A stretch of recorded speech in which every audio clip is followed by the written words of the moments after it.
Why do women live longer than men? Let's look at the science behind the longevity differences.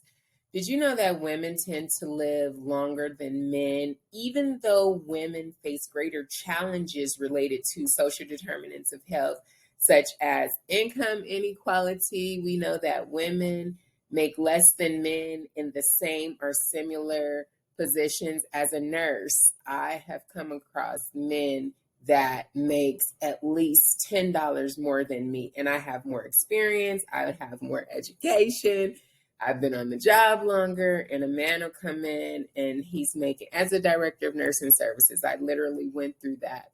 A man made, they gave a guy like a $20 raise, brought him into a facility where I was working, and I cleaned the facility up, got it ready for a Department of Health survey.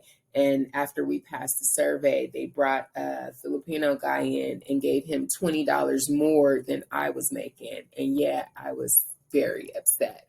But also, so that's income inequalities and caregiving responsibilities. Women tend to take care of the whole household, not financially, but they also, these days, we've been hearing about the 50-50 thing. So women are also bringing in finances to the house, along with taking care of the kids, buying the grocery, making sure the house is clean. Like, when we do so much. However, men are living shorter lives than us.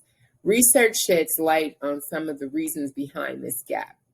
Men are less likely to engage in preventative health practices such as getting regular blood pressure checks, colonoscopies, and annual blood work. According to the Center for Disease Control and Prevention, the CDC, men also visit their healthcare providers less frequently than women, delaying early detection and management of health conditions.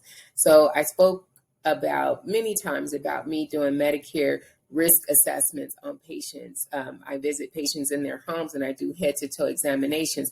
And you don't know how many men I have walked upon, did check their blood pressure, and blood pressure is like 200 over 110.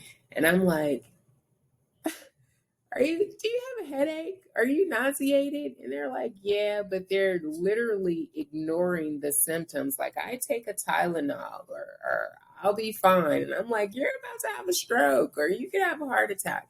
This is exactly why high blood pressure or hypertension is called the silent killer, because the signs are so subtle. It's not like overt where you have to go to the emergency room. By the time you end up in the emergency room, you've already had a stroke, and that's why you're gone.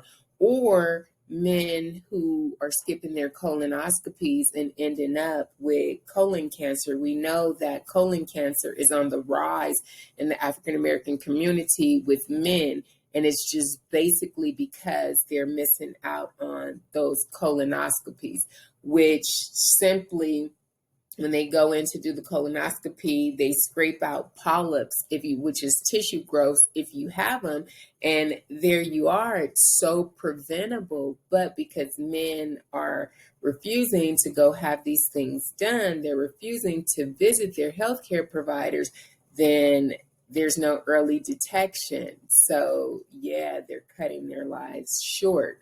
These behaviors can significantly impact life expectancy.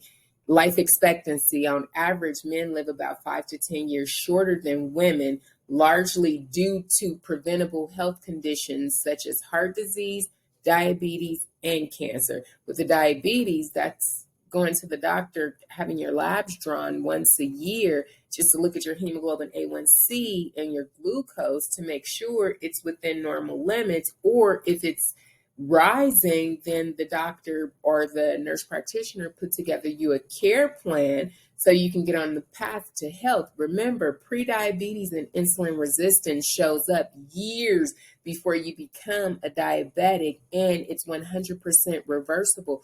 Once you become diagnosed with diabetes, it's almost like, you just got to manage it for the rest of your life. There's no reversing the disease. You could bring your hemoglobin A1C down, and a lot of people call that reversing it, but that's not actually reversing it. That's managing it. But all of that can be avoided if you stay on top of preventative health care.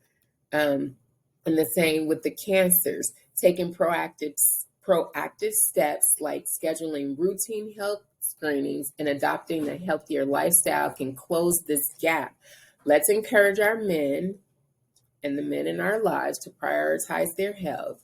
We need to encourage them to be sweet to their heart because we need our men. Hashtag we need our men. Hashtag over 50 and healthy. We have to be healthy for our loved ones. Thank you so much. Have a happy Sunday. Peace.